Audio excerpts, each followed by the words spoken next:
नोना ने मेहर को अपने जाल में फंसाया। तुलसी ने धक्के मारकर नोना को घर से निकाला। क्योंकि सास भी कभी बहू थी में हम देखते हैं कि तुलसी हर बार बड़ी मुसीबत में पड़ जाती है। परी की वजह से घर में महाभारत मचा हुआ है। मेहर जो अपनी बेटी का सच नहीं देख पा रहा है, वहीं दूसरी तरफ नोना इस मौके का फायदा उठाकर मेहर को अपने नजदीक लाने की कोशिश में लगी रहती है। आने वाले ट्रैक में दर्शकों को एक नया मोड़ देखने को मिलेगा। कहानी की शुरुआत नोना से होती है, जो हर हाल में मेहर को अपने करीब लाने की कोशिश करती है। वह चाहती है कि मेहर तुलसी से दूर हो जाए और सिर्फ उसी पर भरोसा करे। इसी योजना के तहत नोना मेहर की दादी की पूजा ऑफिस में ही रखवा देती है। पूजा का समय आता है तो मेहर सोचता है कि उसके साथ तुलसी बैठेगी, लेकिन नोना खुद ही उसके पास बैठ जाती है। वह यह दिखाना चाहती है कि मेहर अकेला नहीं है और हर समय उसके साथ खड़ी है। अगले दिन मेहर को अपने परिवार की बहुत याद आती है। ऑफिस में वह अकेला और उदास होता है। तभी नोना एक खूबसूरत केक लेकर आती है और मुस्कुराते हुए कहती है कि आज उन्हें साथ मिलकर इसे काटना चाहिए। मेहर को याद आता है कि हर बार घर में तुलसी के साथ मिलकर ही वह केक काटता था, लेकिन इस बार हालात अलग थे।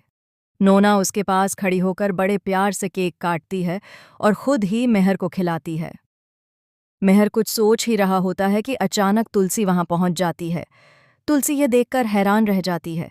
उसके मन को गहरी चोट पहुंचती है, क्योंकि उसे लगता है कि जिन परंपराओं और विश्वासों को अब तक मेहर और उसने मिलकर निभाया है, वे टूट रहे हैं। गुस्से में तुलसी मेहर से कहती है कि यह नियम तो दादी ने ही बनाया था कि पूजा और विशेष अवसर हम दोनों साथ करेंगे।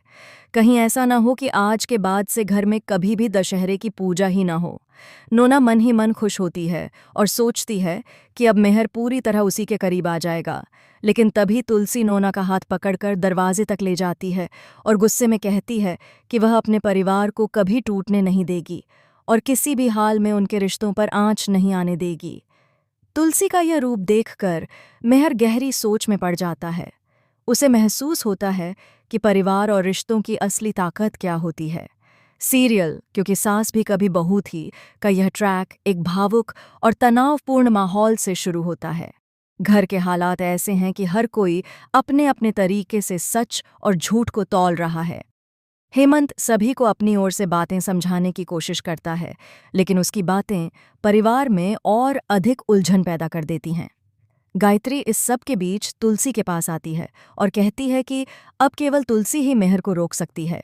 गायत्री को लगता है कि अगर तुलसी ने कोशिश नहीं की तो मेहर हमेशा के लिए उनसे दूर हो जाएगा।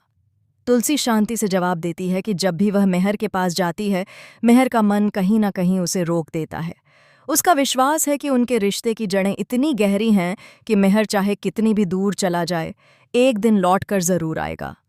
हेमंत तुलसी की बात सुनकर उसे भरोसा दिलाता है कि वह हर हाल में मेहर को घर वापस लाएगा और परिवार को टूटने नहीं देगा। इस बीच तुलसी सबको समझाती है कि उनका परिवार कभी बिखरने वाला नहीं है। वह पूरी दृढ़ता से कहती है कि मेहर वापस आएगा और सब पहले की तरह साथ होंगे। लेकिन अंगद उसकी इस बात पर व्यंग करता है। वह कहता है कि मेहर अब लौट कर नहीं आएगा और तुलसी को उसकी राह देखना छोड़ देना चाहिए।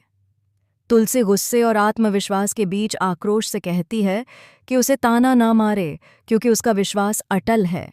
वह सबको विश्वास दिलाती है कि मेहर कल तक घर वापस आ जाएगा। इसी दौरान नोना रास्ते में होती है। तभी गायत्री उसे फोन करती है। गायत्री की आवाज में चिंता के साथ साथ एक छिपा हुआ इरादा भी झलकता है। वह नोना से कहती है कि उसका नंबर सेव कर ले और जब भी जरूरत हो केवल उसी से संपर्क करे। गायत्री साफ कहती है कि अब केवल नोना ही है जो मेहर को संभाल सकती है।